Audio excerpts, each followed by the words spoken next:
एक अपने जीवन को हम व्यर्थ क्यों लगाएं? हम क्यों संसार के लोगों से आस जोड़कर बैठे? हमने परिवार से आस लगाई, हमने नातेदारों से आस लगाई, रिश्तेदारों से हमने आस लगाई, पर भगवान से हम आस लगा कर नहीं बैठे। मेरी भटिंडा की जीजियों और मेरे जीजाओं, मेरी बहनों, मेरी बेटियों, बेटाओं, एक बात अपने भीतर उतार कर रखना। जब हम एक लोटा जल लेकर शंकर जी के मंदिर में जाते हैं, और जल, जरा ध्यान देना जितने लोग देख रहे हैं, ये शिवलिंग है, ये जलाधारी है, ये सामने चरण है, शिवलिंग, जलाधारी, और यहां से जहां पानी बहता वो स्थान। शिवलिंग के ऊपर होती है जलाधारी, जिसमें से एक एक बूंद पानी टपकता रहता। सबने दर्शन करे ना? जो ऊपर से पानी गिरता रहता है एक एक बूंद, वो शंकर भगवान की 5 बेटियां हैं, शिव जी की 5 लड़कियां, जया, विशारा, शामलीबारी, दौतली और देव। ये शिव जी की 5 बेटियां। इन 5 बेटियों का नाम हमने पहले भी आपको कहा। रात्रि को जो नींद की गोली खाकर सोता है, उससे हम निवेदन करेंगे कि 1 हफ्ते आप नींद की गोली मत खाओ। पलंग पर सोने से पहले मोबाइल बंद करने के बाद हाथ में थोड़ा सा जल लो, जया, विषहरा, शामरीबारी, दौतली, देव, 5 लड़कियों का नाम लेकर आचमन कर कर आप सो जाइए। आपको नींद की गोली खाने की जरूरत नहीं पड़ेगी, सुबह आराम से आपकी नींद खुलेगी, आपको जरूरत ही नहीं पड़ेगी। आप शिव जी की 5 बेटियों का स्मरण करना प्रारंभ करें, आपको उसका लाभ मिलेगा। तो ये जलाधारी के ऊपर से जो बूंद बूंद पानी नीचे गिर रहा है, ये जलाधारी, ये जहां से जल नीचे बहता है वो स्थान। जिस व्यक्ति ने अपनी जीवन काल में परिवार से, कुटुंब से आस नहीं लगाई, भगवान को अगर जल चढ़ाने के लिए, शिवलिंग पर जल चढ़ाने के लिए शिव मंदिर जा रहे हो और तुम्हारे को लगता है कि आज मेरा ये कार्य है और बाबा तुम मुझे पूरा करना, आज मैंने संसार वालों से आस नहीं लगाई, आपसे आस लगाई है, तो जल चढ़ाने के तरीके को बदल लो। हाथ में जो जल है उस जल को, यहाँ जो अशोक सुंदरी का स्थान है, यहां से जल चढ़ाते चढ़ाते शिवलिंग पर पूरा जल समर्पित कर दो। 1 या 2 बार कर देखना, आपको दुनिया से आस लगाने की जरूरत नहीं पड़ेगी, बाबा आपका कार्य सफल जरूर करेगा। थोड़ा सा तरीका चेंज, जल चढ़ा अशोक सुंदरी से चालू करोगे, शिवलिंग तक लेकर जाओ। अशोक सुंदरी से ये जो जलाधारी जल बहता है, यहां से चालू कर कर शिवलिंग तक उस जल को लेकर जाओगे। जब हम भगवान देवादिदेव महादेव को जल चढ़ाते हैं, उसके 5 अलग अलग तरीके हैं। बहुत सावधानी से सुनना कथा, आपकी और हमारी जिंदगी की सार्थकता को सिद्ध करने वाली कथा। आज पंजाब की इस पवित्र भूमि पर अगर यह प्रसंग निकला है, तो इसको आप अगर सुनेंगे तो आपका जीवन सार्थक होगा। शिव जी को 5 तरह से जल चढ़ाने का तरीका है। जैसे पंचामृत होता है, दूध, दही, शहद, घी, शक्कर, ये सब पंचामृत के अंतर्गत आते हैं, उसी तरह शंकर जी को 5 तरह से जल चढ़ाने का क्रम वर्णित किया गया। आप उसको समझेंगे, बहुत सावधानी से समझिएगा। पहला, जल लेकर आए, सीधे डायरेक्ट शंकर भगवान के शिवलिंग पर चढ़ा दिया, ये प्रथम जल का चढ़ाने का तरीका।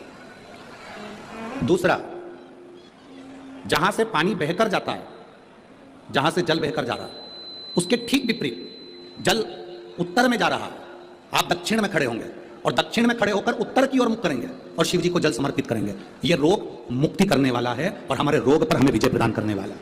यह जल चढ़ाने का तरीका। एक, सीधे मंदिर में गए, लोटा भरकर जल उठाया, शिव जी को चढ़ा दिया। दूसरा जल, जहां से पानी बहता है, शिव जी का चढ़ा हुआ जल जहां से बहकर जाता है, उसके ठीक विपरीत में शिव जी का जल इधर जा रहा है, तो तुम यहां खड़े हो, तुम यहां बैठो, यहां मत बैठना, यहां मत बैठना, इधर बैठो। अगर रोग का निवारण है तो यहां बैठो। तीसरा, अशोक सुंदरी से जल चढ़ाते चढ़ाते शिवलिंग तक लेकर जाना और शंकर भगवान के शिवलिंग पर पूर्ण जल समर्पित करना। यह तीसरा तरीका, यह कार्य की सिद्धता के लिए। हम जब किसी से आस ना लगाकर परमात्मा से विनती करते हैं, तो वो विनती करने का तरीका तीसरा। चौथा, शिव जी पे चढ़ा हुआ जल 5 जगह पर समर्पित करना। गणेश जी, कार्तिकेय, अशोक सुंदरी, शिवलिंग और जलाधारी, ये चौथा क्रम है। जब जिस नारी का, जैसे एक पत्र है, देखिए,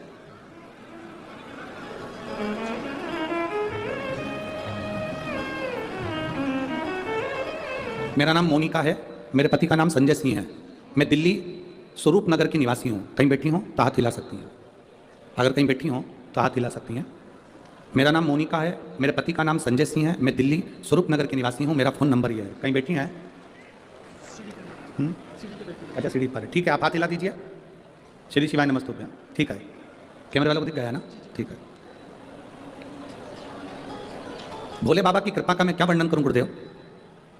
आप जो जल चढ़ाने का तरीका वर्णित करते हो, अगर उसको नियम से धारण करने वाला व्यक्ति होता है तो बाबा सुनता जरूर है। गुरुदेव,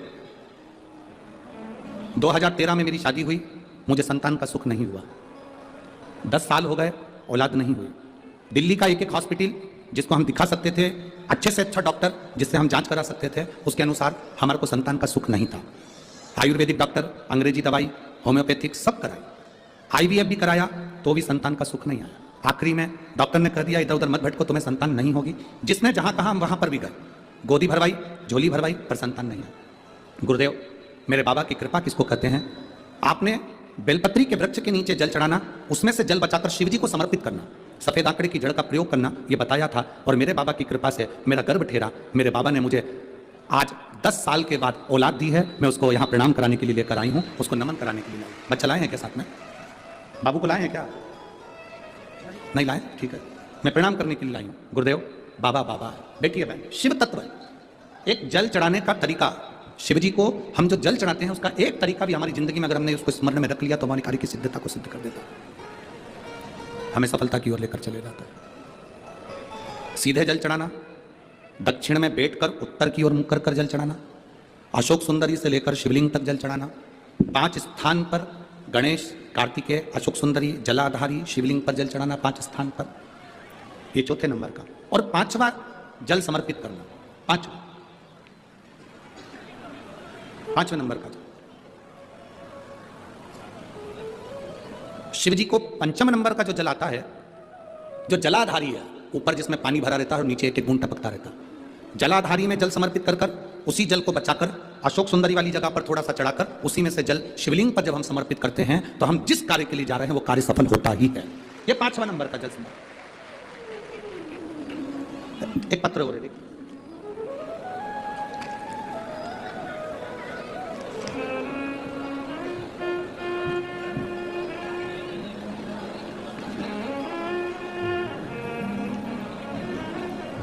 संतुबेन, उम्र 60 वर्ष, नवसारी, गुजरात से आई है।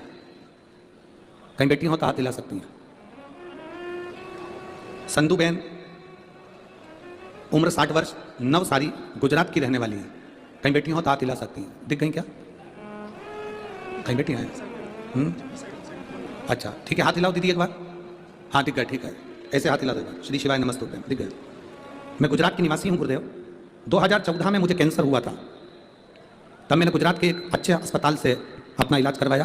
कीमो रेडिएशन के बाद ऑपरेशन करवाना पड़ा। 7 साल के बाद फिर वापस मुझे कैंसर हो गया। दूसरी बार कैंसर हुआ, फिर वापस दर्द चालू हुआ, वैसा कि वैसे कीमो चालू हुआ, फिर वापस ऑपरेशन कराया गया। इस बीच मेरी रिश्तेदार ने, जब हमने दूसरी बार कैंसर होने पर ऑपरेशन करवाया, उसके बाद मेरे रिश्तेदार मिलने के लिए आए और उन्होंने कहा टीवी पर शिव महापुराण की कथा आती है, आप उसको सुनना प्रारंभ करो। डॉक्टर के हिसाब से ये कैंसर बार बार हर 2-3 साल में वापस आना था। पर गुरुजी, मैंने शंकर की कथा को सुनना प्रारंभ करा, शिव जी पे चढ़ा हुआ 1 लोटा जल चढ़ाकर पीना प्रारंभ करा। बाबा की कृपा से मेरा स्वास्थ्य ठीक हुआ। पर गुरुदेव, वापिस कुछ समय के बाद में बीमारी फिर आ गई। अब बीमारी फिर आई, मैंने भोलेनाथ जी से विनती करी, बाबा तू सबका रोग दूर करता है। सियोर वाला महाराज कहता है कि जो शंकर जी पे चढ़ा हुआ जल पीता है, बेलपत्र खाता है, उसके दुख दूर हो जाते हैं। तो ये बीमारी वापिस जब मैंने जांच कराई तो ये बीमारी फिर पलट कर क्यों आ रही है? 2 बार आकर चली गई, अब मैं ठीक थी, फिर वापिस बीमारी आ गई। गुरुदेव, ये यहाँ आने के 10 दिन पहले की बात बता रही हूँ, मुझे वापिस कैंसर बताया। 10 दिन पहले मुझे कैंसर बताया। मैंने बाबा से कहा, बाबा ये बीमारी कैसे पलट कर आ गई, जब तो मैं बेलपत्र भी खा रही हूँ और जल भी पी रही हूँ। मेरा विश्वास नहीं माना और मैंने फिर बाबा के मंदिर में जाकर बाबा को अशोक सुंदरी वाले स्थान पर जल चढ़ाकर शिव जी को जल चढ़ाया और थोड़ा सा जल बचाकर बेलपत्र को चढ़ाया, थोड़ा सा जल नंदी को समर्पित करा, चारों जगह का जल लेकर आचमन करा। आचमन करने के बाद मैंने वापस दूसरी बार जांच कराने के लिए हॉस्पिटल में मेरे परिवार वाले लेकर गए। तो मैं बाबा को कहकर गई, अगर मुझे कैंसर अब नहीं होगा और अच्छी हो जाऊंगी तो जहां कथा अभी हो रही होगी वहीं पर जाऊंगी। बाबा ने ऐसी कृपा करी, मेरी रिपोर्ट नील आ गई, इसलिए मैं बाबा को प्रणाम करने के लिए आई। बैठिए बहन। श्री शिवाय नमस्ते। शिव तत्व ओघड़ी है शब्द। 5 स्थान, 5 तरह का जल चढ़ाने का समर्पण। अब आपको बोलना है, हमें सुनना है। पहला स्थान डायरेक्ट आए, बोलो जम के, कहां चढ़ाया? शिव जी पर। दूसरे नंबर का जम के बोलते जाओ, दक्षिण में बैठकर उत्तर की ओर मुख कर कर शिवलिंग पर समर्पित करना। तीसरा, अशोक सुंदरी से शिवलिंग तक। चौथा, 5 स्थान गणेश, कार्तिकेय, अशोक सुंदरी, जलाधारी और शिव, मतलब पार्वती और शिव, इनको समर्पित। और 5वें नंबर का स्थान, जम के बोलो, ऊपर जो जलाधारी है उससे शंकर भगवान के शिवलिंग तक। कोई कोई दवा। अब कई लोग कहते हैं गुरुजी ये क्या तरीका है आपका, शिव जी को डायरेक्ट जल चढ़ाने का तरीका होता है, तुमने तो 5 तरह का तरीका बता दिया। कभी कभी डॉक्टर के पास जाओगे, वो ग्लूकोज की बोतल चढ़ाता है, बोलो चढ़ाता है कि नहीं चढ़ाता। अब तुम डॉक्टर से कह दो साहब ये ग्लूकोज की बोतल मत चढ़ाओ, मैं तो इसको पी जाती हूं। डॉक्टर साहब बोलेगा कि पी जाओ इसको, बोलो तो जम के, नहीं ना, डॉक्टर मना करेगा, नहीं नहीं इसको तो तुम्हें निडल द्वारा शरीर में धीरे धीरे नस के द्वारा इसको लेना पड़ेगा और ये पी नहीं सकते। एक ग्लूकोज की बोतल है, इसको तो आप डायरेक्ट पियोगे नहीं, इसको हम डायरेक्ट पीने नहीं देंगे। दवाई होगी पीने देगा, गोली होगी खाने देगा, ग्लूकोज की बोतल होगी उसको निडल के द्वारा चढ़ाएगा, वो पीने नहीं देगा। उसी तरह अलग अलग तरीके की दवा अलग अलग तरीके से ली जाती है। कोई दवाई डॉक्टर कहता है रात को लेना, कोई दवाई सुबह लेना, कोई कहेगा दोपहर में लेना, कोई कहेगा कि इसको दूध से लेना, कोई कहेगा इसको पानी से लेना। तो ये उसके तरीका अलग, हमें उस तरह से वो दवाई असर करती है। और तेरा ही दिया मैंने खाया लिया है, तेरा शुक्रिया है, तेरा शुक्रिया है, मुझे भोले बाबा ने बहुत दे दिया है, तेरा शुक्रिया है, तेरा शुक्रिया। शिव को मनाने का तरीका अलग अलग, हम उसको समझें बस। मिलेगा जरूर, कोई ज्यादा घूम कर गया है, कोई नजदीक से गया, मिलेगा जरूर।